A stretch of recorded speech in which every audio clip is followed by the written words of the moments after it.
सर्वमंगल मांगल्ये शिवे सर्वार्थ साधके शरणे त्र्यंबके गौरी नारायणी नमस्तुते। जयंती मंगला काली भद्रकाली कपालिनी दुर्गा क्षमा शिवा दात्री स्वाहा स्वधा नमस्तुते। श्री मार्कंडेय जी बोले, पूर्व काल में देवताओं और असुरों में पूरे 100 वर्षों तक घोर संग्राम हुआ। उसमें असुरों का स्वामी महिषासुर था और देवताओं के नायक इंद्र थे। उस युद्ध में देवताओं की सेना महाबली असुरों से परास्त हो गई। संपूर्ण देवताओं को जीतकर महिषासुर इंद्र बन बैठा। तब पराजित देवता प्रजापति ब्रह्मा जी को आगे करके उस स्थान पर गए जहाँ भगवान शंकर और भगवान विष्णु विराजमान थे। देवताओं ने महिषासुर के पराक्रम तथा अपनी पराजय का यथावत वृतांत उन दोनों देवेश्वरों से विस्तार पूर्वक कहा कि हे प्रभु, हम असुरों से पराजित हो गए हैं। वे बोले, भगवान, महिषासुर सूर्य, इंद्र, अग्नि, वायु, चंद्रमा, यम, वरुण तथा अन्य देवताओं के भी अधिकार छीनकर स्वयं ही उसका अधिष्ठाता बन बैठा है। उस दुरात्मा महिष ने समस्त देवताओं को स्वर्ग से निकाल दिया है। अब वे मनुष्यों की भांति पृथ्वी पर विचरते हैं। दैत्यों की यह सारी बातें हमने आप लोगों से कह सुनाई हैं। अब आप हमारी रक्षा करें, हम आपके शरण में हैं। इस प्रकार देवताओं के वचन सुनकर भगवान विष्णु और शिव ने दैत्यों पर बड़ा क्रोध किया। उनकी भौहें तन गईं, मुख टेढ़ा हो गया। तब अत्यंत कोप से भरे हुए चक्रपाणी श्री विष्णु के मुख से एक महान तेज प्रकट हुआ। इसी प्रकार ब्रह्मा जी, शंकर जी तथा इंद्रादि देवता अन्य देवताओं के शरीर से बड़े भारी तेज निकले। वह तेज एक हो गए। महान तेज का यह पुंज जलते हुए पर्वत सा जान पड़ा। देवताओं ने देखा, वहाँ उसकी ज्वालाएं संपूर्ण दिशाओं में व्याप्त हो रही हैं। संपूर्ण देवताओं के शरीर से प्रकट हुए उस तेज की कहीं तुलना नहीं की जा सकती। एक चित्र होने पर वह एक नारी के रूप में परिणत हो गया और वह अपने प्रकाश से तीनों लोकों को व्याप्त करने लगा। भगवान शंकर का जो तेज था, उससे उन देवी का मुख प्रकट हुआ। यमराज के तेज से उनके सिर में बाल उत्पन्न हुए। श्री विष्णु भगवान के तेज से उनकी भुजाएं उत्पन्न हुई। चंद्रमा के तेज से दोनों स्तनों का और इंद्र के तेज से कटि प्रदेश का प्रादुर्भाव हुआ। वरुण के तेज से जंगा और पिंडली तथा पृथ्वी के तेज से नितंब भाग प्रकट हुए। ब्रह्मा के तेज से दोनों चरण और सूर्य के तेज से उनकी उंगलियां उत्पन्न हुई। वसुओं के तेज से हाथों की उंगलियां और कुबेर के तेज से नासिका प्रकट हुई। उन देवी के दांत प्रजापति के तेज से और तीनों नेत्र अग्नि के तेज से प्रकट हुए। उनकी भौहें संध्या के और कान वायु के तेज से उत्पन्न हुए। इसी प्रकार सभी देवताओं के तेज से उन परम कल्याणकारी देवी का आविर्भाव हुआ। तदंतर समस्त देवताओं के तेज पुंज से प्रकट हुई देवी को देखकर महिषासुर के सताए हुए देवता बड़े प्रसन्न हुए। पिनाकधारी भगवान शंकर ने अपने त्रिशूल से एक शूल निकालकर उन्हें दिया। फिर भगवान विष्णु ने भी अपने चक्र से उत्पन्न करके भगवती को अर्पण किया। वरुण ने भी शंख भेंट किया। अग्नि ने उन्हें शक्ति दी और वायु ने धनुष तथा बाण से भरे हुए 2 तरकस प्रदान किए। सहस्त्र नेत्रों वाले देवराज इंद्र ने अपने वज्र से वज्र उत्पन्न करके दिया और ऐरावत हाथी से उतार कर एक घंटा भी प्रदान किया। यमराज ने काल दंड से दंड, वरुण ने पास, प्रजापति ने स्फटिक की माला तथा ब्रह्मा जी ने कमंडल भेंट किया। सूर्य ने देवी के समस्त रूप कूपों में अपनी किरणों का तेज भर दिया। काल ने उन्हें चमकती हुई ढाल और तलवार दी। क्षीर सागर ने उज्जवल हार तथा कभी जीर्ण न होने वाले 2 दिव्य वस्त्र भेंट किए। साथ ही उन्होंने दिव्य चूड़ामणि, 2 कुंडल, कड़े, उज्जवल अर्धचंद्र, सब बाहुओं के लिए केयूर, दोनों चरणों के लिए निर्मल नूपुर, गले की सुंदर हसली और सब अंगुलियों में पहनने के लिए रत्नों की बनी अंगूठियाँ थीं। विश्वकर्मा ने उन्हें अत्यंत ही निर्मल फरसा भेंट किया, साथ ही अनेक प्रकार के अस्त्र और अभेद कवच दिए। इनके सिवाय मस्तक और वक्षस्थल पर धारण करने के लिए कभी न मुरझाने वाले कमलों की मालाएं दीं। जल ने उन्हें सुंदर कमल का फूल भेंट किया। हिमालय ने सवारी के लिए सिंह तथा भांति भांति के रत्न समर्पित किए।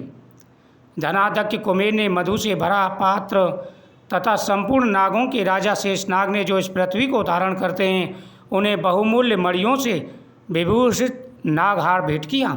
इसी प्रकार अन्य देवताओं ने भी आभूषण और अस्त्र शस्त्र देकर उन देवी का सम्मान किया। या देवी सर्वभूतेषु मशक्तिरूपेण संस्थिता नमस्तस्यै नमस्तस्यै नमस्तस्यै नमो नमः। तत्पश्चात उन्होंने बारंबार अट्ठासपूर्वक उच्च स्वर से गर्जना की। उनके भयंकर नाद से संपूर्ण आकाश गूंज उठा। देवी का वह अत्यंत उच्च स्वर से किया हुआ नाद कहीं समा न सका। आकाश उसके सामने छोटा प्रतीत होने लगा।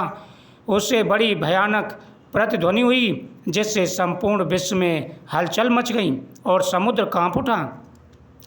पृथ्वी डोलने लगी और समस्त पर्वत हिलने लगे। उस समय देवताओं ने अत्यंत प्रसन्नता के साथ सिंहवाहिनी भगवती से कहा, हे देवी तुम्हारी जय हो। साथ ही महर्षियों ने भक्ति भाव से विनम्र होकर उनकी स्तुति की। संपूर्ण त्रिलोकी को क्षोभग्रस्त देव दैत्यगण अपनी समस्त सेना को कवच आदि से सुसज्जित कर हाथों में हथियार लेकर सहसा उठकर खड़े हो गए। उस समय महिषासुर ने बड़े क्रोध में आकर कहा, ओह ये क्या हो रहा है। फिर वह संपूर्ण असुरों से घिरकर सिंहनाद की ओर लक्ष्य करके दौड़ा और आगे पहुंचकर उसने देवी को देखा, जो अपने प्रभाव से तीनों लोकों को प्रकाशित कर रही थी। उनके चरणों के भार से पृथ्वी दबी जा रही थी। माथे के मुकुट से आकाश में रेखा सी खिंच रही थी तथा वे अपने धनुष की टंकार से सातों पातालों को क्षुब्ध कर देती थी। देवी अपनी 1000 भुजाओं से संपूर्ण दिशाओं को आदंशित करके खड़ी थी। तदंतर उनके हाथ दैत्यों का युद्ध छिड़ गया। उनके और दैत्यों के बीच भयंकर युद्ध होने लगा। नाना प्रकार के अस्त्र शस्त्रों के प्रहार से संपूर्ण दिशाएं चमकने लगीं। चिक्षुर नामक महान असुर, जो महिषासुर का सेना नायक था, वह देवी के साथ युद्ध करने लगा। अन्य दैत्यों की चतुरंगनी सेना साथ लेकर चामर भी लड़ने लगा। 60,000 रथियों के साथ आकर उद्रग्य नामक महादैत्य ने लुहा लिया। 1 करोड़ रथियों को साथ लेकर महाहनु नामक दैत्य युद्ध करने लगा, जिसके रोए तलवार के समान तीखे थे। वह असिलोमा नाम का महादैत्य 5 करोड़ रथी सैनिकों सहित युद्ध में आ डटा। 60 लाख रथियों से घिरा हुआ भास्कर नामक दैत्य भी उस युद्ध भूमि में लड़ने लगा। परवारित नामक राक्षस हाथी सवार और घुड़सवारों के अनेक दलों तथा 1 करोड़ रथियों की सेना लेकर युद्ध करने लगा। बिडाल नामक दैत्य 5 अरब रथियों से घिरकर लोहा लेने लगा। इसके अतिरिक्त और भी हजारों महादैत्य रथ, हाथी और घोड़ों की सेना को साथ लेकर वहां देवी के साथ युद्ध करने लगे। स्वयं महिषासुर उस रणभूमि में कोटि कोटि सहस्त्र रथ, हाथी, घोड़ों के साथ सेना से घिरा था। वे दैत्य देवी के साथ तोमर, भिंदीपाल, शक्ति, मूसल, खड़क, परशु और पटहस आदि अस्त्र शस्त्रों का प्रहार करते हुए युद्ध करने लगे। कुछ दैत्य उन पर शक्ति का प्रहार किया, कुछ लोगों ने पास फेंकी तथा कुछ दूसरे दैत्यों ने खड़क प्रहार करके देवी को मार डालने का प्रयत्न किया। लेकिन देवी ने भी क्रोध में भरकर खेल खेल में ही अपने अस्त्र शस्त्रों की वर्षा करके दैत्यों के वे समस्त अस्त्र शस्त्र काट डाले। उनके मुख पर परिश्रम या थकावट का लेश भी चिन्ह नहीं था। देवता ऋषि उनकी स्तुति करते थे और वे भगवती परमेश्वरी दैत्यों के शरीरों पर अस्त्र शस्त्रों की वर्षा करने लगी। देवी का वाहन सिंह भी क्रोध में भरकर अपनी गर्दन के बालों को हिलाता हुआ असुरों की सेना में इस प्रकार विचरने लगा, मानो वनों में दावानल फैल रहा हो। रणभूमि में दैत्यों के साथ युद्ध करती अम्बिका देवी ने जितने श्वास छोड़े, वे सभी तत्काल सैकड़ों हजारों गणों के रूप में प्रकट हो गई और परशु, भिंदीपाल, खड़ग तथा पटिश आदि अस्त्रों शस्त्रों द्वारा असुरों का सामना करने लगे। अनेक प्रकार के वहाँ पर अस्त्र शस्त्रों से सुसज्जित होकर के असुरों और देवताओं में इस प्रकार से महान युद्ध होने लगा। इसी प्रकार त्रिशूल से, गदा से, शक्ति की वर्षा और खड़क आदि से सैकड़ों महादैत्यों का संहार कर डाला माता ने। कितनों को घंटों के भयंकर नाद से मूर्छित करके मार गिराया। बहुत से दैत्यों को पास से बांधकर धरती पर घसीटा। कितने ही दैत्य उनकी तीखी तलवार की मार से दो दो टुकड़े हो गए। कितने ही मूसल की मार से अत्यंत आहत होकर रक्त वमन करने लगे। कुछ दैत्य शूल से छाती फट जाने के कारण पृथ्वी पर ढेर हो गई। उस रणांग में बाण समूह की वर्षा से कितने ही असुरों की कमर टूट गई। बाज की तरह झपटने वाले देवी पीड़ित दैत्यगण अपने प्राणों से हाथ धोने लगे। कईयों की बाहें छिन्न भिन्न हो गईं, कितने ही गर्दन कट गईं, कितने ही दैत्यों के मस्तक कट कट कर गिरने लगे। कुछ दैत्यों के शरीर मध्य भाग से ही विदीर्ण हो गए। कितने ही महादैत्य जांघें कट जाने से पृथ्वी पर गिर गए। कितने को देवी ने वहाँ एक पैर और एक नेत्र वाले करके दो टुकड़ों में चीर डाला। कितने दैत्य मस्तक कट जाने पर भी गिरकर फिर उठ जाते और केवल धड़ के रूप में ही हथियार लेकर के देवी के साथ युद्ध करने लगते। दूसरे कबंध युद्ध के बीचों की लय पर नाचते थे। कितने ही बिना सिर व धड़ के हाथों में खड़ग शक्ति और बाण लेकर दौड़ती तथा दूसरे राक्षस ठहरो ठहरो यह कहते हुए देवी को युद्ध के लिए ललकारते थे।